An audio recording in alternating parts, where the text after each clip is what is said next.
என்டிஏலேருந்து நேற்று அமமுக வெளியே வந்துச்சு, ஓபிஎஸ் வெளியே வராங்க. ஒவ்வொரு கட்சியாக வெளியே வந்துட்டு இருக்கும்போது தமிழகத்தில் நம்மளுடைய ஆட்சியினுடைய சிறப்பம்சமாக இதை கருதலாமா? எடப்பாடி மீது இன்னும் சொல்லப்போனால் நம்முடைய எதிர்கட்சியாக இருக்குன்னு அனைத்து கட்சி மீது மக்களுக்கு நம்பிக்கை இல்லை என்பதை காட்டுகிறது. நல்ல நல்ல ஆட்சி, நல்ல இந்த மக்கள் அனைத்து மக்களும் பாராட்டக்கூடிய அளவுக்கு, வாழ்த்துகின்ற அளவுக்கு நம்முடைய முதலமைச்சர் அவர்கள் பணியாற்றி கொண்டிருக்கின்றார்கள். மக்களுடன் முதல்வராக இருக்கிறார்கள். மக்களுடைய பிரச்சனை நேரடியாக அறிந்து அவர்களுடைய பிரச்சனையை அவர் தினந்தோறும் சந்தித்து கொண்டிருக்கிறார்கள்.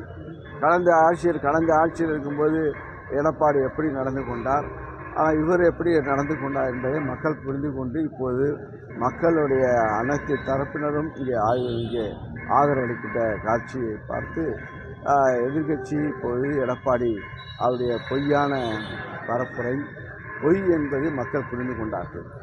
அவர் பேசுவதெல்லாம் பொய்யாக பேசுகிறார். அதை நம்பாமல் அவருடைய கூட்டணி இருந்தவர்களும் ஒன்றொன்றாக கண்டு அவருக்கு பலவீனப்பட்டு போயிருக்கிறார்கள். நாங்கள் என்ன சொல்ல போனால் இங்கே நம்முடைய முதலமைச்சர் ஒப்பிட்டு யாரும் இங்கே எந்த தலைவரும் இல்லை, எந்த தலைவர்களும் அந்த அளவுக்கு இல்லை என்பது மக்கள் பெரும் உணர்வுபூர்வமாக உணர்ந்து கொண்டிருக்கிறார்கள். அதுக்கு அடையாளம் தான் இது போன்ற என்டிஏ எதிர்கட்சியுடைய கூட்டணி சிதறுகின்றது.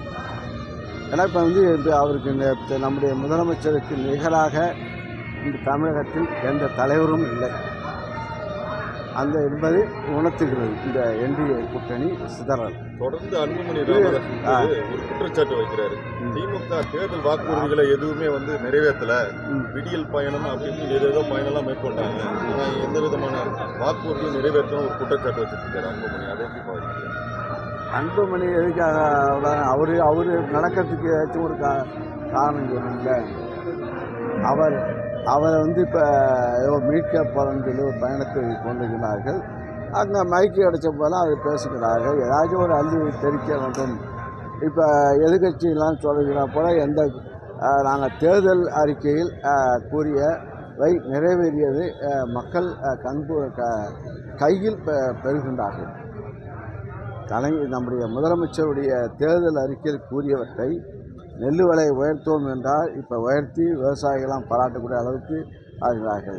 அதே போல் நாங்கள் ஆட்சிக்கு வந்தால் இங்கே மகளிருக்கு பணம் தரேன்னு சொல்லவே இல்லை, ஆனால் இப்போ அதையும் இப்போ நிறைவேற்றிக்கிறார்கள். கிட்டத்தட்ட 384 தேர்தல் அறிக்கையில் கூறப்பட்ட அறிக்கையை இப்போது நிறைவேற்றி கொண்டிருக்கிறார்கள்.